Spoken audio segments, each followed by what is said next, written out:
Hello everyone, I am Dr. Nilkanth from College-Pimpri, Pune. Thank you very much for inviting me.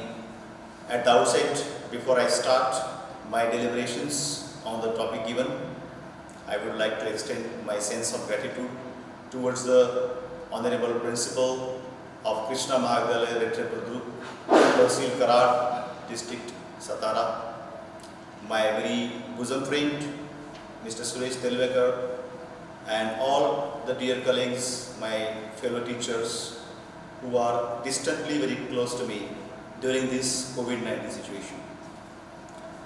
Today, the topic of this e-event organized by our college is the challenges in teaching compulsory English during COVID-19 situation. And I am given the topic of having my thoughts, my sharing over the topic, that is interview techniques. I particularly would like to share my crucial views regarding this topic. Being a teacher of English, I understand that, communication is such a broad term, where actually I would say it is an umbrella term, and that eclipses many different things, many different skills.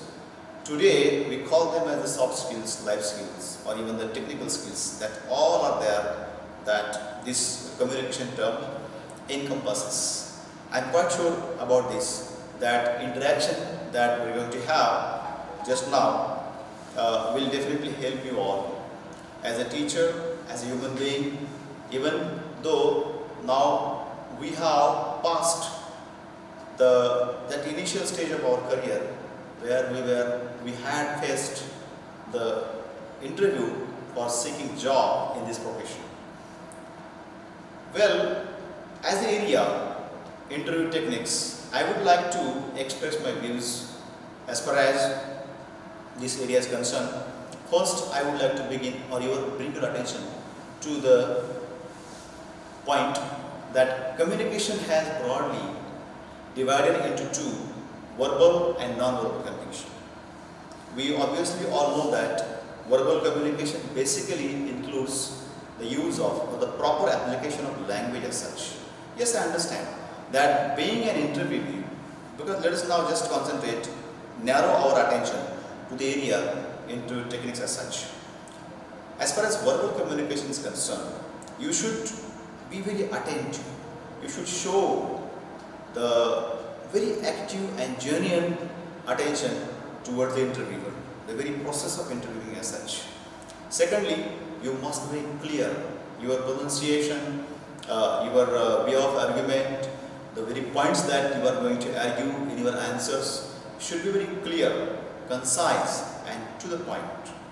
That what I would like to concentrate on in the half of my lecture, that is verbal communication. The second half, it is non-verbal. I think you all understand what is meant by non-verbal communication. See, this is what I believe, that non-verbal communication covers more than half of communication process as such. Not only the interview techniques or any other kind of formal situation.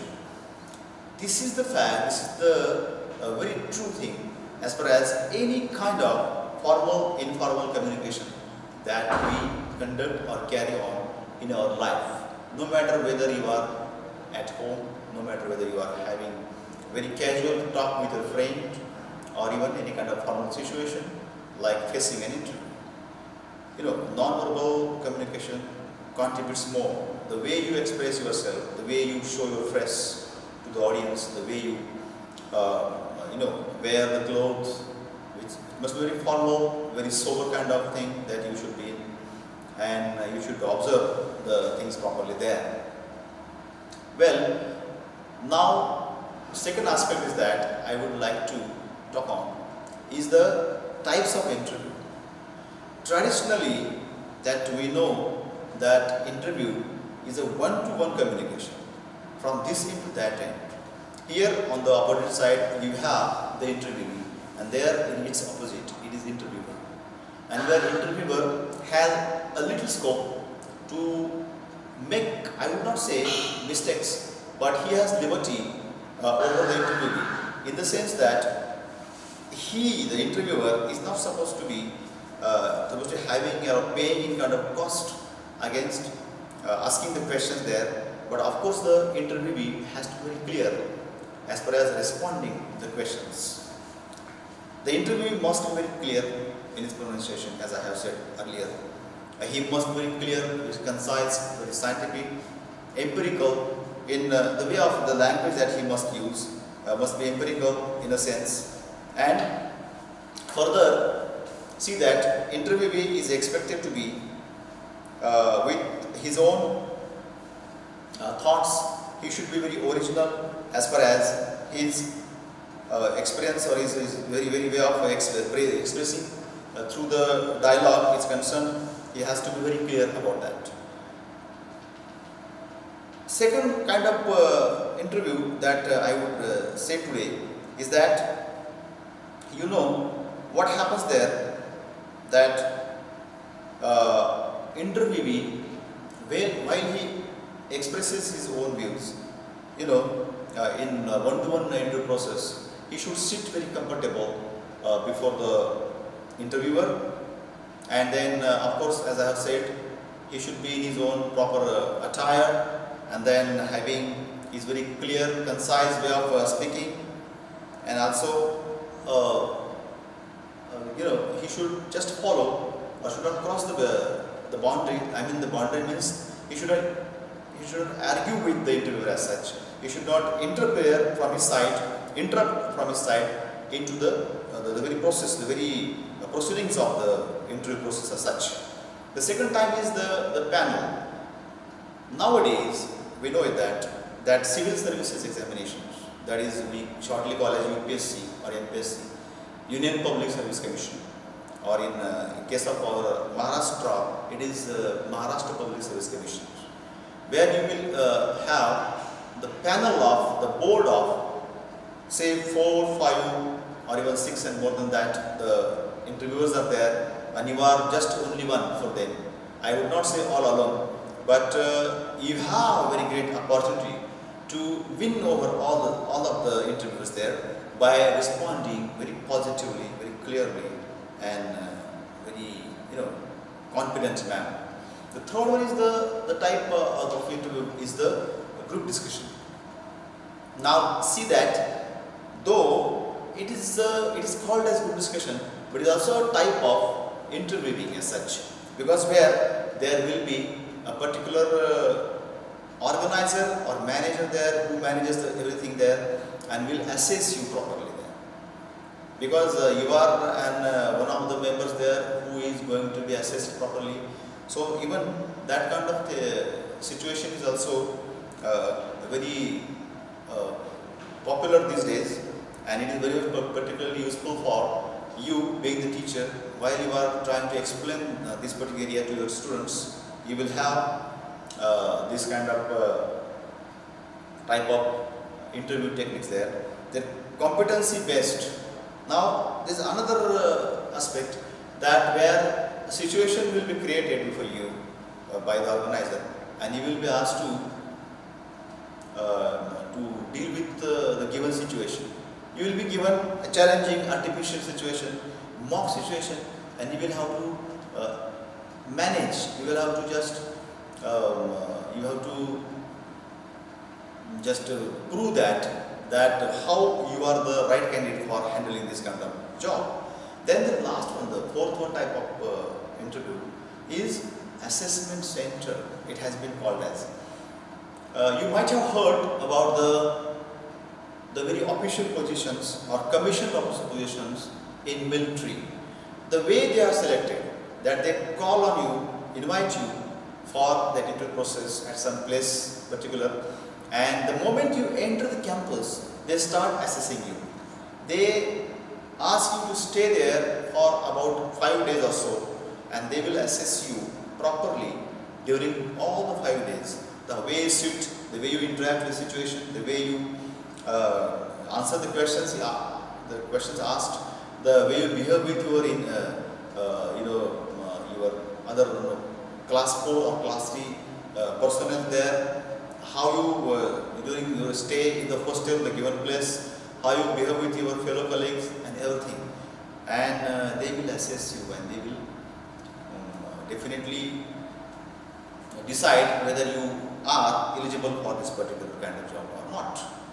There is another kind of categorization or types of interview as such in the modern time, in particularly the corporate sector type, because here we have even the traditional kind of interviewing is there, one-to-one, definitely it will be there, one-to-one interview. Beside that, they have the other type of interview, that is phone interviews. Nowadays, you might have heard that our technically equipped, properly educated, highly qualified students from this or that college or university in India, they face such kind of interviews on phone where the interviewer is there in some motherland, the continent, Europe or America, etc. And they respond to questions, and such kind of interviews go on even for hours that I have heard. I don't believe really this will work or not, but I have heard that such kind of interviews go on for a couple of days, 2 days or 3 days. That 2 hours interview on the day 1, then on day 2 and day 3. In this way, the interview went on for 5 hours or so. Even the behavioral or performance-based interview is another category there. That you will be given situation, will be there will be the employers or their senior officials will be there, and you will be given a situation and will be asked to handle that particular situation there. Next is the stress interview. See, very odd kind of, very stressful situations are given there where you are expected to handle successfully the situation, and based on that you will be assessed properly whether you deserve that position or not.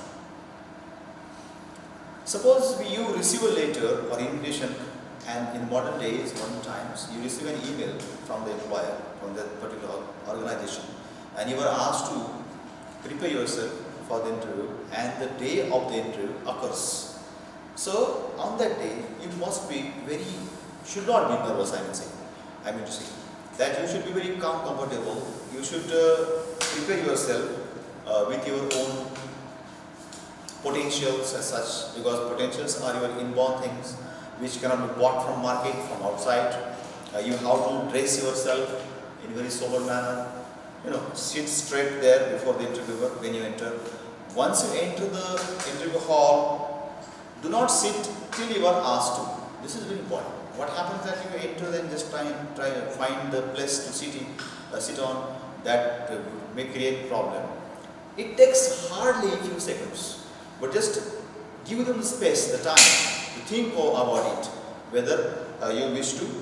They will ask you to just sit down, be comfortable, and then say thank you to them, sit down there.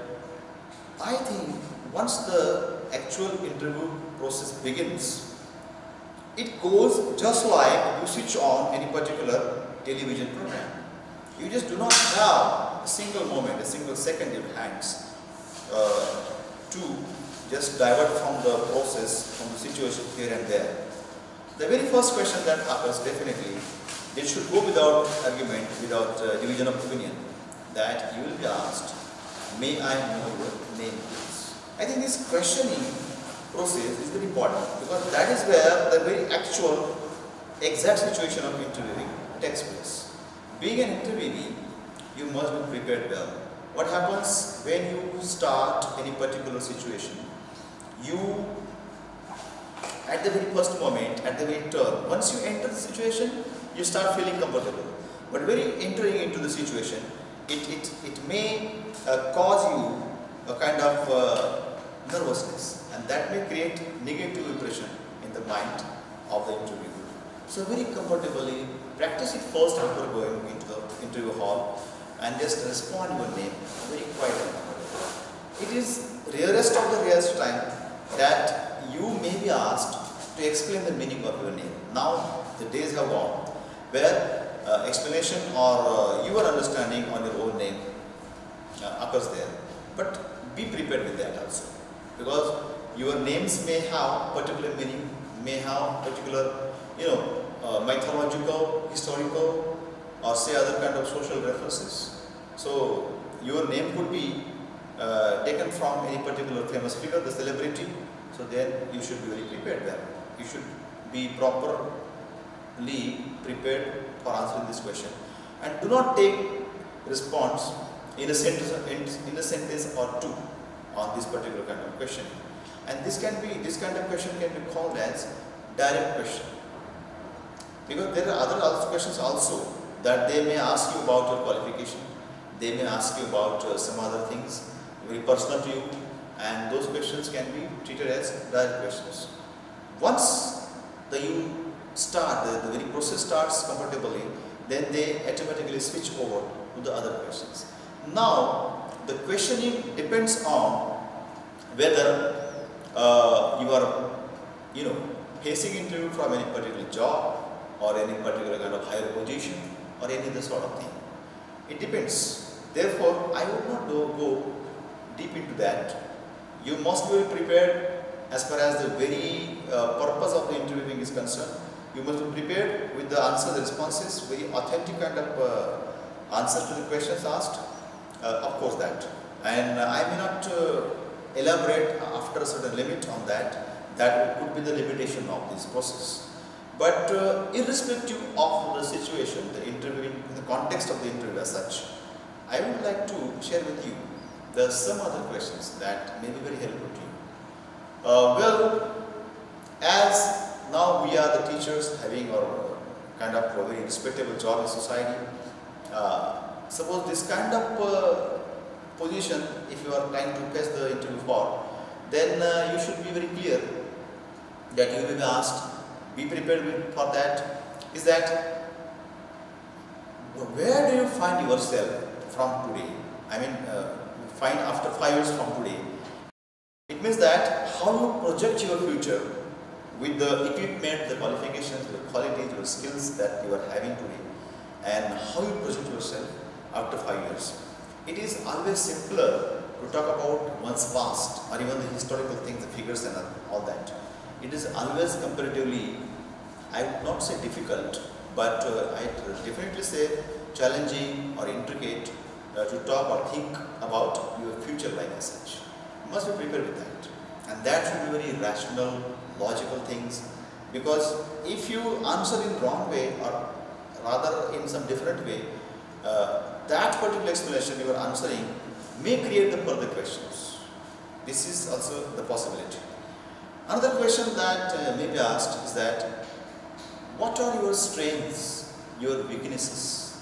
Now we all are very familiar with the SWOT analysis. SWOT stands for SWOC, that is strengths, weaknesses, opportunities and challenges. See that you must be clear about your strengths and weaknesses. It is that it comes only after you introspect on your own personality as such. You should think about your own personality. The way the things you do in better way than others are your strengths, and the way the things that you find yourself behind in compared to others are the very situations where you do not like to work for, are your weaknesses. That these are the hints that you could go for. Then another question that is possible that how do you think right or proper, competent for this particular position, if you are passing interview for any particular position there. So these kind of questions are there. So as far as suppose you are just using this kind of interaction for your students who wish to appear for competitive examinations or corporate life as such, they will be asked their own comments, their own thinking on any particular contemporary situation, the business situation or social situation there. You will be rarely asked questions on political issues like that. I think such kind of questions occur in civil services examinations, because you are going to acquire the very high or authoritative position there to handle social situations. where the political interference, where the social aftermath, or where the very social consequence, I would say, is concerned. Therefore, as far as the other positions than the civil services, you would not be asked to comment on the political questions as such. So forget about that. It is only for those things. Even though at there also, there is one simple tip for you, that the interviewer tries to, motivate you, tries to make you angry, tries to provoke you on that particular social issue, which has at least two sides. In the country like India, where there are people are very much conscious about their religious belongings, about the indigenous consciousness and such, there they definitely would ask you if you are going to apply for the opposite position in civil services examinations. Definitely class 1, grade 1, grade 2 kind of positions. This is how the interviews take place. Lastly, I just would like to say that interviewing, there are two aspects that I would like to share with you, and with that I would like to conclude my sharing with you on this particular area. That in the first place, interview is conducted by not interviewer but interviewee. It means that the way, the points, the arguments that interviewee makes in his responses carry that process further. I mean, the question will occur from your answer only. Suppose a particular area is complete, I mean the interviewer completes his questioning on a particular topic area, he may switch over to the other topic. Yes, I understand that. But beside that, there will be definitely your responses will decide where to take your interview to. This is the one thing. The another thing is that interviewing is nothing but unfolding or unveiling your inner personality to the interviewer. That is actually the very basic, the very core purpose of interview process as such. And these two things must not be forgotten by interviewing. Because, and this is very much helpful for all of us, being the teachers here. I may not be understood or may not be taken as any superior to you, because I am just like you, a teacher, having my own teaching profession in my college, as you are practicing it in your college.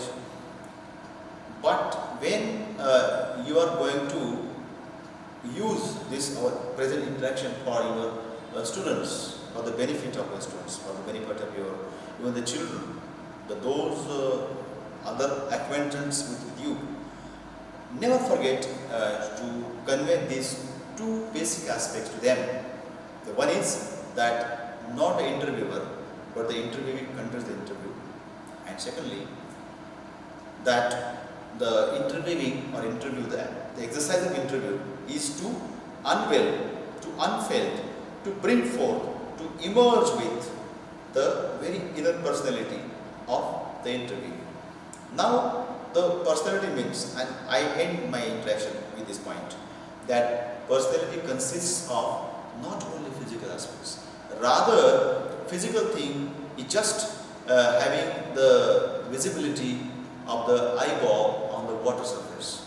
That the part of the eyeball there, or the iceberg there on the water surface, the visible part is just cannot be about 10 to 15% there. The part that is under the water is much larger.